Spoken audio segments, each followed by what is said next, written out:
Ayan, hello. Ayan. So, nandito tayo ngayon no, sa Acacia Hotel and meron tayong isang napakasipag, napakagaling no na student, working student siya ngayon pero at a very young age is very ganda ng mga ginagawa niya at plan sa kanyang buhay. So, tatanungin natin siya kung bakit nga ba niya pinili no, na maging financial advisor at a very young age. So, papakilala natin ang Monk King natin, no?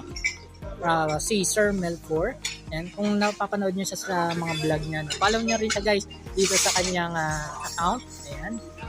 Nakikita niyo yan sa screen. And tatanong ko lang Sir Mel, paano mo sinusustain yung business na to sa very young age na hindi mo naman kailangan maging advisor above, no?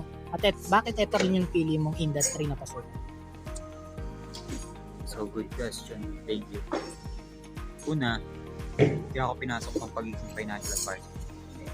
Dahil sa purpose na marami kasi akong napapansin ng mga kabataan ngayon na alam mo yun, hindi sila masyadong maalam pagdating sa finances. Okay. Kaya nandito ako para mag-share ng value, para mag-add sa kanila ng value kung paano nila maayos yung finances nila. Kasi sa panahon ngayon, yung mga kabataan nyo, konti lang yung may alam pagdating sa finances. Pagbabudget, kung paano nila ibabudget yung sinasahod nila. Diba? So nandito ako, kaya pinasok ko yung pagiging financial advisor para matulungan sila, para makapagbigay ako ng value kung paano nila maangat yung buhay nila, kahit simpleng paraan. Kasi alam ko na yung mga ganong bagay, sa ngayon hindi nila nakikita yung impact. Pero the moment na nag-start silang i-apply yung mga naririnig nila, napapanood nila sa YouTube, pagdating sa pag-aayos ng finances, malaki yung pagbabago na magagawa. Kaya sobrang importante na dapat habang bata ka, inaasikaso mo ng maayos yung finances.